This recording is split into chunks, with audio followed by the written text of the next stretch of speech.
Let's see this question. So the question is which of the following statement is incorrect, यानी कि हमको यहाँ पे इनकरेक्ट स्टेटमेंट बताना है. तो सबसे पहला स्टेटमेंट क्या है, an element which has high electronegativity always has high electron gain enthalpy. सबसे पहले तो इलेक्ट्रोनेगेटिविटी क्या होती है, तो electronegativity is the tendency to attract a shared pair of electron.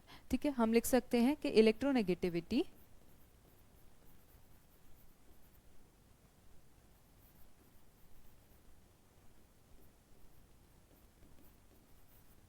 is the tendency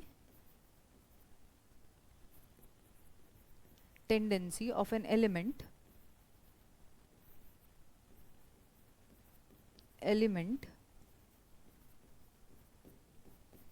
to attract the shared pair of electron.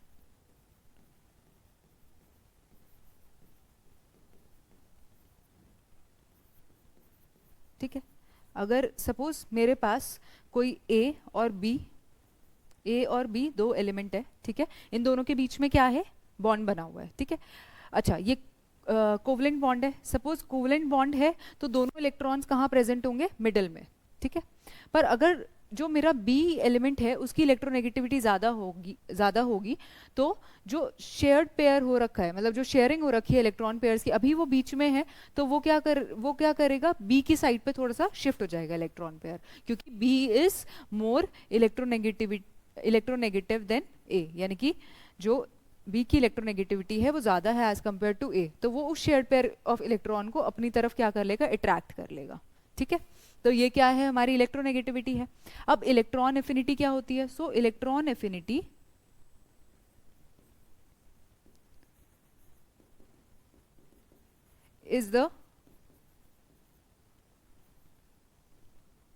is the amount of energy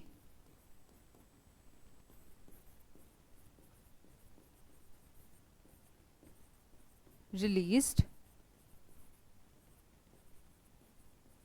when an electron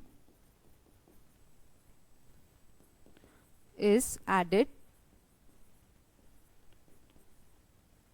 to a neutral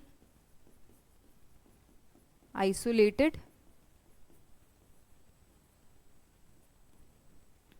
gaseous atom. ठीक है, तो मतलब जो electron affinity है, जब हम किसी भी एक एलिमेंट के अंदर एक इलेक्ट्रॉन को ऐड कराएंगे तो वो अमाउंट ऑफ एनर्जी या तो रिलीज होगी या हमें देनी पड़ेगी, वही क्या होगी, इलेक्ट्रॉन एफिनिटी होगी. ठीक है, तो अगर मैं फर्स्ट ऑप्शन देखूं तो N element which has high electronegativity always has high electron gain enthalpy, यानी कि ये बोलना चाह रहा है कि जिस भी एलिमेंट की हमेशा इलेक्ट्रोनेगेटिविटी ज़्यादा होगी तो उस एलिमेंट की हमेशा इलेक्ट्रॉन गेन एंथैल्पी भी क्या होगी, ज़्यादा होगी. ठीक है, पर ये ट्रू नहीं है, क्योंकि जैसे कि हम देख सकते हैं फ्लोरीन और क्लोरीन का केस. ठीक है, इन दोनों में से अगर मैं बात करूं तो इलेक्ट्रोनेगेटिविटी की अगर मैं बात करूं तो इलेक्ट्रोनेगेटिविटी किसकी ज्यादा होगी,